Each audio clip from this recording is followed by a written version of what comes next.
ഞാൻ +2 ചെയ്തത് സയൻസിലായിരുന്നു. അത് കഴിഞ്ഞ് ഞാൻ ബികോമിലേക്ക് പോയി. ആദ്യമേ എനിക്ക് CA പോകുന്നതായിരുന്നു താല്പര്യം.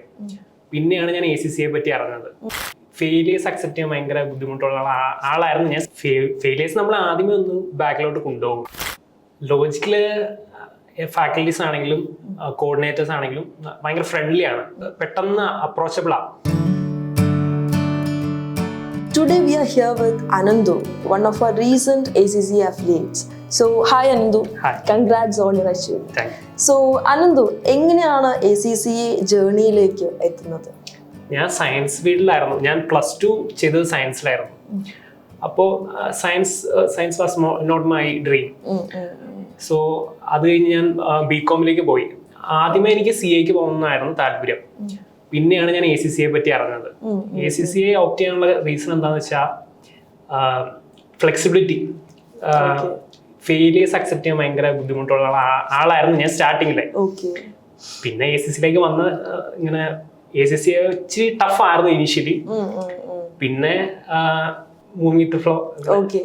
സോ ഫെയിലിയേഴ്സ് ഒക്കെ ഉണ്ടായെന്ന് പറഞ്ഞല്ലോ, എങ്ങനെയാണ് ഈ ഫെയിലിയേഴ്സിനൊക്കെ ഓവർകം ചെയ്യാൻ കഴിഞ്ഞത്? ഫെയിലിയേഴ്സ് നമ്മൾ ആദ്യമേ ഒന്ന് ബാക്കിലോട്ട് കൊണ്ടുപോകും. പക്ഷെ നമ്മുടെ ഫാമിലിയുടെ സപ്പോർട്ട്, ഫാമിലി നമ്മളെ ഒരു കാര്യത്തിലും നമ്മളെ നെഗറ്റീവ് അടിപ്പിക്കില്ല. നമുക്ക് മോട്ടിവേഷൻ ആയിട്ട് അവരെപ്പോഴും ഉണ്ടാവും. പിന്നെ എനിക്കൊരു മെന്റർ ഉണ്ടായി. എൻ്റെ ഒരു സിസ്റ്ററാണ്, പുള്ളിക്കാരിയാണ് എന്നെ ആദ്യമായിട്ട് ACCയിലേക്ക് റെഫർ ചെയ്യണം. ACCA നല്ലൊരു ഓപ്ഷൻ ആണെന്ന് പറഞ്ഞു. അപ്പോൾ ഫെയിലിയേഴ്സ് ഉണ്ടാകുമ്പോൾ I used to call her. She motivated me. Okay.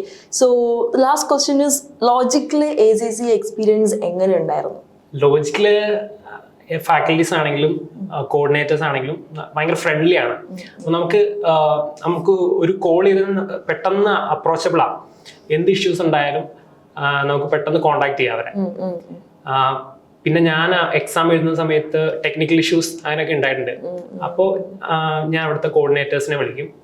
അപ്പോൾ അവർ നമ്മളെ നല്ല രീതി നമുക്കൊരു മെന്റൽ പ്രഷർ തരാണ്ട് അവരത് സ്മൂത്ത് ആയിട്ട് ഹാൻഡിൽ ചെയ്യും. നല്ല രീതിയിൽ സപ്പോർട്ട് ചെയ്തിട്ടുണ്ടായിരുന്നു അല്ലേ? So thank you.